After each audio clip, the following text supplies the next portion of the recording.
গুৱাহাটী 12 এই দুৰ্গা পূজা উদযাপন সমিতিৰ এবাৰ সোণালী জয়ন্তী বৰ্ষ আৰু আমি মাননীয় মুখ্যমন্ত্ৰীগৰাকীক আমি সোণালী জয়ন্তী বৰ্ষৰ কাৰণে তেখেতক নিমন্ত্ৰণ দিছিলোঁ আৰু সেয়েহে আজি তেখেতে সোণালী জয়ন্তী বৰ্ষত আহি আমাক সঁচাকৈ আনন্দিত কৰিলে। যদিও দুখৰ মাজত আনন্দ আমি অলপ লাভ কৰিলোঁ আৰু আজি গোটেই সমষ্টিতে আমাৰ যেনে বেজাৰা, ভোমলাহাটী, মান্দাকাটা বিভিন্ন ঠাইত তেখেতে গৈছে আৰু গৈ আজি আমাৰ এই পূজাত আহি আমাক পদধূলি দিয়াৰ কাৰণে আমি নথৈ আনন্দিত হ'লোঁ।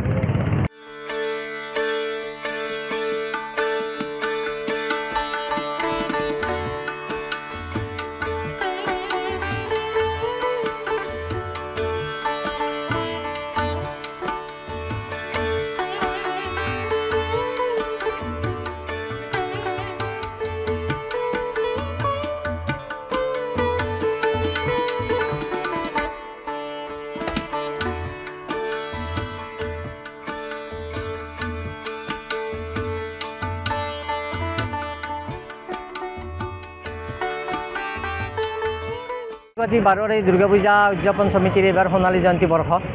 আৰু আমি মাননীয় মুখ্যমন্ত্ৰীগৰাকীক আমি সোণালী জয়ন্তী বৰ্ষৰ কাৰণে তেখেতক নিমন্ত্ৰণ দিছিলোঁ আৰু সেয়েহে আজি তেখেতে সোণালী জয়ন্তী বৰ্ষত আহি আমাক সঁচাকৈ আনন্দিত কৰিলে। যদিও দুখৰ মাজত আনন্দ আমি অলপ লাভ কৰিলোঁ আৰু আজি গোটেই সমষ্টিতে আমাৰ যেনে বেজাৰা, ভোমলাহাটী, মান্দাকাটা বিভিন্ন ঠাইত তেখেতে গৈছে আৰু গৈ আজি আমাৰ এই পূজাত আহি আমাক পদধূলি দিয়াৰ কাৰণে আমি নথৈ আনন্দিত হ'লোঁ।